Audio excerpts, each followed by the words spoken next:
This video will analyze and explain the acoustic guitar part that appears throughout the song. There are points in the song where there is 3 or 4 distinctly different guitar parts actively playing together. This part is sometimes lost in the mix. However, it's the dominant rhythm part that carries the song. If playing in a band with only 2 guitar players, this is the part that must be there. The tuning used in this video and on the record is standard E and 440 wavelength calibration.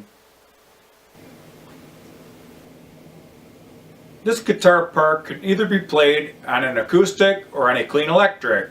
It's going to follow a 2-measure long riff pattern that will repeat itself throughout the entire song. We're going to start out by playing a standard D major chord. We're going to strum it down on 1 and allow it to ring out as a quarter note.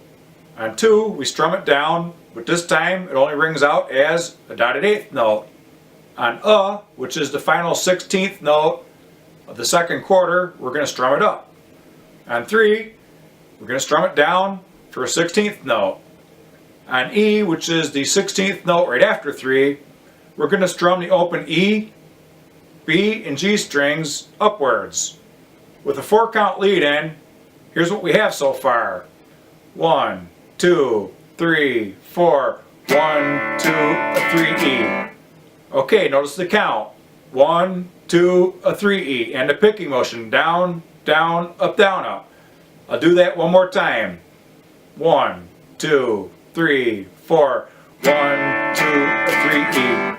Notice that I'm positioning my hand as I pick that last 16th note on the open strings to set up for the next chord. In this case, we're going to go to a standard C major chord. We're going to strum this down on the and beat right after 3, let it ring out as an 8th note. On 4, we'll strum it down again, let it ring out as another 8th note. On the and beat right after 4, we'll strum it down, but this time it's a 16th note. We're going to finish up the first measure by going back to the open E, B, and G strings with an upward picking motion. With a 4-count lead in, here's what the first measure is going to sound like. 1, 2, 3, 4, 1, 2, 3, and 4, and up. Okay, notice the count. 1, 2, 3, and 4, and up. Pick down, down, up, down, down, down, up. Now it's going to get easy because the second measure is going to follow that exact same count and picking pattern. We're going to start out by playing a standard E major chord. The first half of the measure will be played the same way. 1, 2, 3, E. Okay. In the next half of the measure, we're going to go to a G major chord. That's where the first finger is on the A string at the 2nd fret. Your middle finger is the root note on the G or the E string at the 3rd fret. The 3rd finger goes on the B string at the 3rd fret, and the pinky goes on the high E string at the 3rd fret. We're going to play this exactly the way we played the C chord. We're going to pick it down, down, down, up. Okay, we're not going to go to the open strings on the last 16th note. We're just going to stay on the chord. I'm going to do that second measure just so you can see what I mean. 1, 2, 3, 4, 1, 2, 3, and 4, and up. Okay, with the 4-count lead in, here's what the 2 measures combined are going to sound like. 1, 2, 3, 4, 1, 2, 3, and 4, and a 1, 2, 3, and 4, and up. Okay, now to play the riff pattern over, we're going to go back to D. And one little tip I'd like to give you is notice that 3rd finger, how when we go from G to D, I'm only moving the fingers that need to be moved.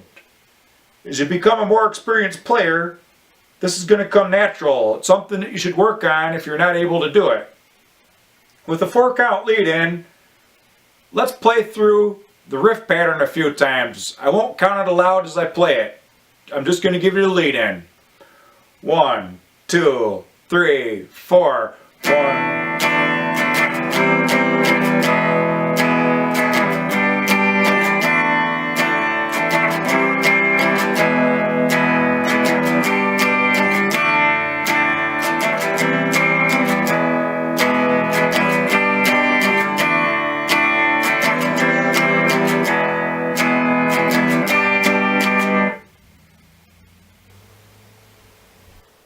This riff pattern is a good way for a beginner to practice playing basic chords. This part may be very simple and repetitive, but it's also very important. Don't underestimate the value of it. The C, D, E, and G major chords used here form the basis of the song. There are also 4 of the first 5 basic common chords that any beginning guitar student is going to learn. Here's what the part will sound like played along with the bass and hi-hats at the start of the song.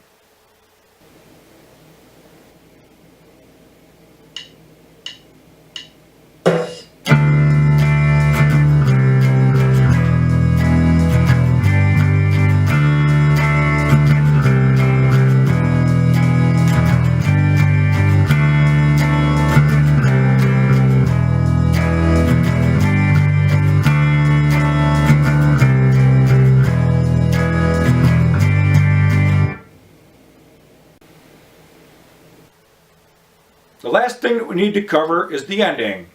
The outro will begin at 4 minutes and 2 seconds. This is the point at which the chorus repeats itself for a second time. As the riff pattern is played through 4 more times to close out the song, guitar 1 will end on the E major chord on the first beat of the second measure in the final pass. The chord will then be allowed to ring out and slowly fade away. Here's what the outro will sound like with all the other guitar and bass parts.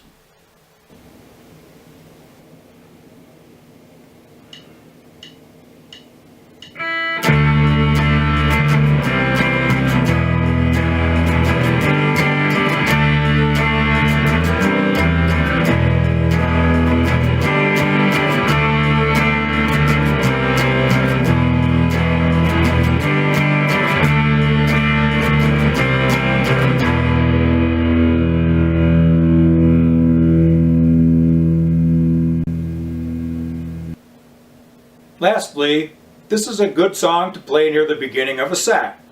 None of the instrumental parts or lead vocals are overly challenging or strenuous.